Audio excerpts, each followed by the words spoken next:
বহুদিন পরে আমার পরিবারের সকলে মিলে আমরা চলেছি একটা লং ড্রাইভে। অনেক দিনের পরিকল্পনা, আজ সেটা সফল হতে চলেছে। এখানে আমি, মামিয়া, দিম্মা আর বাবা বসেছি। পিছনের সিটে বসেছে মা আর মাম্মা, এবং তারপরে বসেছে মেশো আর আমার 3 বোন। আর সামনের সিটে রয়েছে মামা আর ভাই। ভাইকে দিয়েছিলাম ক্যামেরা করতে, এদিকে আমার মুখটাই বাদ হয়ে গেছিল। তারপরে আবার আমি ক্যামেরার দায়িত্ব নিয়ে নিলাম। যেতে যেতে আমাদের প্রায় 6 ঘন্টা মতো লেগেছিল।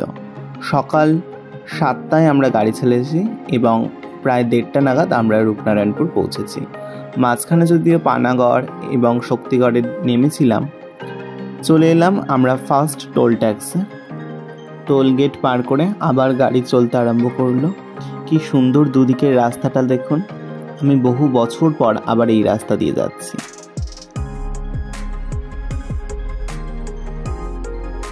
চলে এলাম আমরা শক্তিগড়।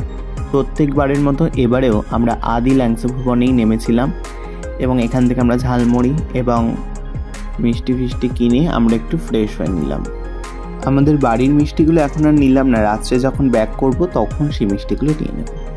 চলুন এবার সামনের দিকে যাই, অনেকটা রাস্তা এখন যেতে হবে। এখন চলেছি দুর্গাপুরের ওপর দিয়ে। পাশটা পুরো ইন্ডাস্ট্রিয়াল বেল্ট, দেখেই বোঝা যাচ্ছে। বড় বড় ট্রাক্টর। ভীষণ এনজয় করেছিলাম আমরা আজকের ট্রিপটা।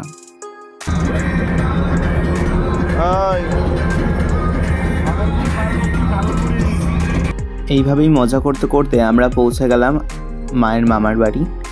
এখানে দিম্মা আর 2 মামা দাদু একসাথে 3 ভাই বোনে খেতে বসেছে। আর আমরা সবাই আজকে বাইরে উঠানে টেবিল পেতে ওখানেই খাবো। সবাই মিলে এখানে এত মজা হচ্ছিল, বহুদিন পর সকলের সাথে দেখা হয়ে ভীষণ আনন্দ হচ্ছিল। এখানে আমার ভাই বোনগুলো সব,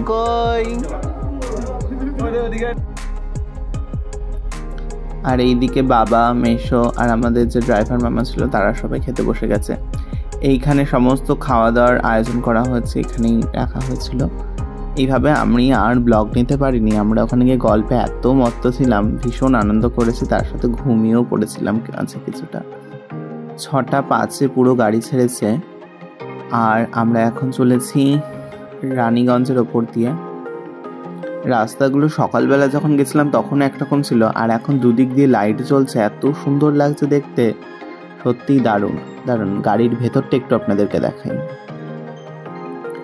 এই যে এইটা গাড়ির ভেতরটা। আমরা এখন রাত্রেবেলায় রয়েছি ওখানে পুকুলি মাম্মামের কোলে। এদিকে বাবা, দিম্মা, মামিয়া, আমি রয়েছি। সকালে যেভাবে গেছিলাম সেই একই সেটআপে আমরা এখন চলেছি।